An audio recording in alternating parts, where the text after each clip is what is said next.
Now, dealing with the dark side of spirituality, I've had my trials, I've had my, encounters, and then, being blessed with the ability, not all the time, but sometimes getting guidance from my ancestors, or in some cases, my immediate spiritual family.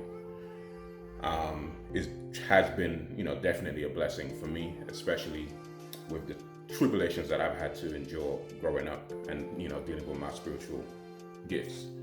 And my main, I guess you could say, my main antagonists were my ancestors, named them or called them the dark ones. They're the ones that were always trying to get a hold of me during my sleep paralysis and so forth. And basically just make life for me as difficult as possible. But being different, or being a star child, comes with its quirks or challenges. Some of the things like feeling out of place, feeling like you don't belong, people labeling you weird, strange, or an oddball because you don't move or act like everybody else. It makes you unique.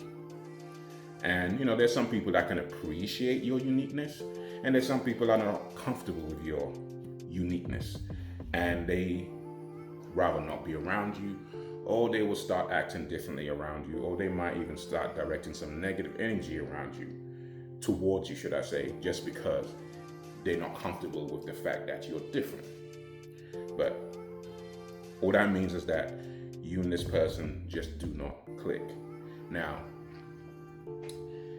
there's different types of people, beings, and star childs, or star children, star seeds here in this plane. And not all of us are cool with each other. Not all of us are going to get along. It's like, it's no different than the issues that we have in society with racism and prejudices and so on and so forth, or you just being a foreigner from another country. There's some people that won't like you just because you're different or you're from somewhere else different. No different in the spiritual world, trust me. Those things far expand beyond the physical. It's in the spiritual world as well. Let's face it, we have our disagreeable entities and we have our agreeable entities. So of course there's going to be tension and conflicts that you will come across. Just because someone is spiritual, it doesn't mean you and that person is going to get along. It doesn't mean we're going to kumbaya and be like, hey, we're both on a spiritual journey, let's do this. No, not all people that are spiritual are going to be your friends. Not everybody is of the same caliber as you. Not everybody is of the same seed as you. So let's get that clear. You have to be aware and cautious about who you pick to connect with, especially when it comes to this spiritual journey, because we're not all the same. It's like a big mixing pot of people from, let's just say, it's a big mixing pot of people from different parts of the universe or the galaxy. You know what I'm saying? So some of us ain't gonna get along. Some of us might be enemies. And then some of us are gonna get along, and some of us have, relationships in place where, oh, this person's from, let's just say, this person's from Pleiades constellation. They're our neighbors. We get along fine with them. But these group of people over here, they're from Sirius or whatever. We don't mess with them. They're different. We stay away from them. It could be that complicated and that vastly different. So just like you have to be careful of who you are friends with and who you connect with here in this world, is no different in the spiritual world. Trust me. Now, you heard me mention my immediate spiritual family, and you've also heard me say my ancestors. Now, when I refer to ancestors, I'm talking about my ancestors here, in the sense of the bloodline that I'm a part of here on earth. And then there are ancestors that I have that are from a different world, different part of the universe, different part of the galaxy, and whatnot. And then, there's differences between my ancestors that are of the bloodline that I descend from, and ancestors that are from other lifetimes and other worlds. And then, of course, there is my immediate, direct spiritual family, who I descend from originally before I experienced different lifetimes, reincarnation, and so on and so on and so forth, in different places, different times, different worlds, etc., etc. There is a difference. You have your ancestors that are here, that you are part of that bloodline, from your parents, from your grandparents, from your great-grandparents, from your great-great-great-grandparents, and so on and so on and so on. That's ancestors from your bloodline. Then you have your spiritual ancestors from different lifetimes, different worlds, totally unrelated to here on earth. There's that lineage, there's that connection. They're there. They are also there with you, watching you, so on and so forth. And you also could have, which probably not a lot of people talk about, is that you could also have descendants that also are here watching over you from different lifetimes, different worlds, and etc. In every world that you may have been, you may have had a family, you may have had a partner, you may have had descendants, children, etc., etc. You get old, you pass on, you move on to another lifetime, you're reborn, and so on and so forth. These descendants become ancestors too. Just that you are a great ancestor that's reincarnated and reliving a new experience. So you have your ancestors that came before you that are here with you, watching over you. And you also have your descendants as well that are here for you, that have passed on. They got old and they had children and so on, and they became ancestors for their children. And you became an ancestor for them. Just that you are now reborn and reliving a new life experience here on earth. So a lot of people, when they think ancestors, they just think one way. They just think, oh, it's people that came before me. But you also came before certain people.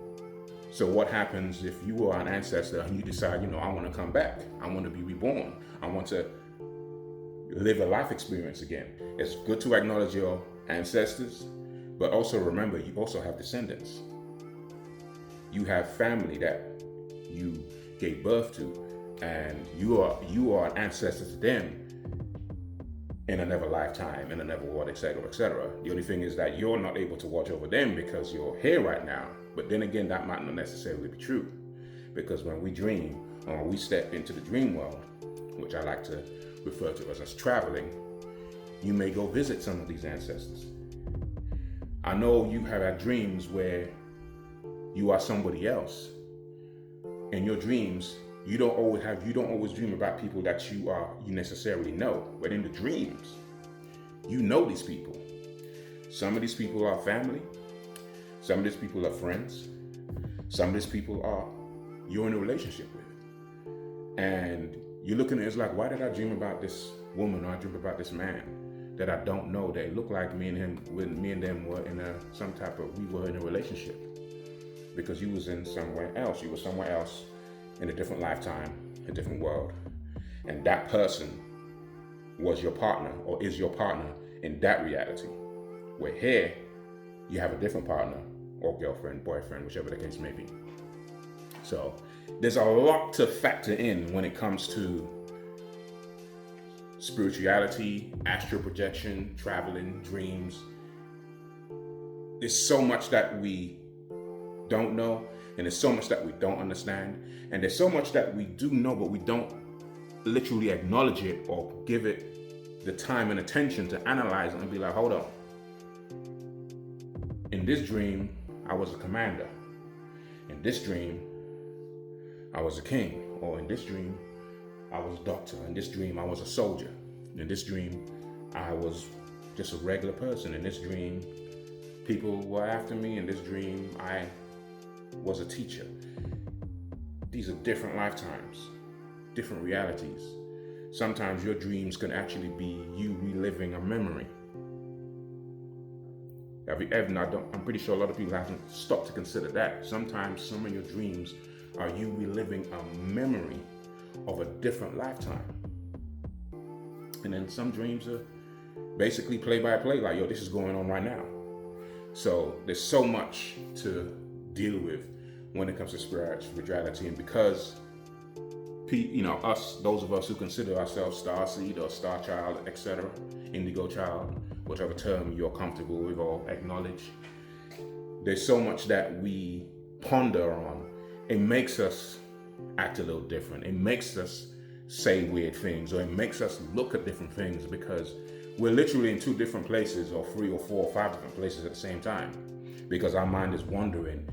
As well as us dealing with what we have to deal with day to day being here, we're also acknowledging and paying attention to our spiritual side, like, okay, I need to do some more meditating so I can get a better understanding of what this dream meant or what this experience was, because we have so much that we have to balance.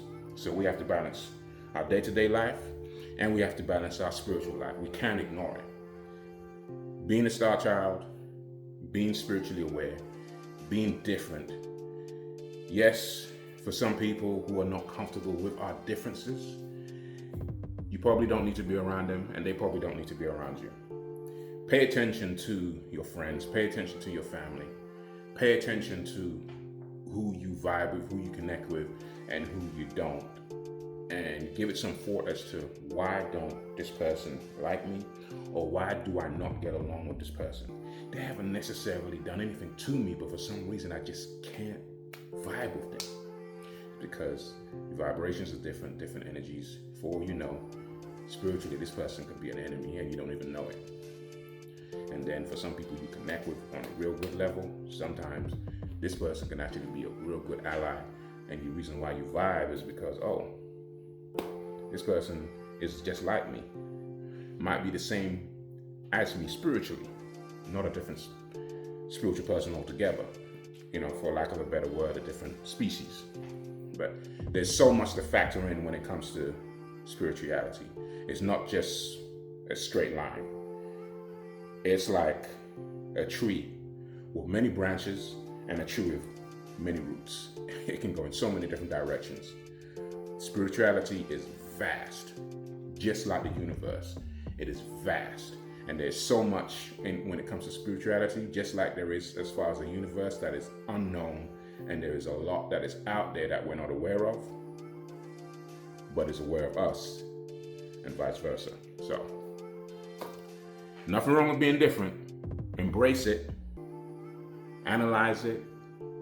Give it some thought. Pay attention to those little things. And just embrace the fact that you're different.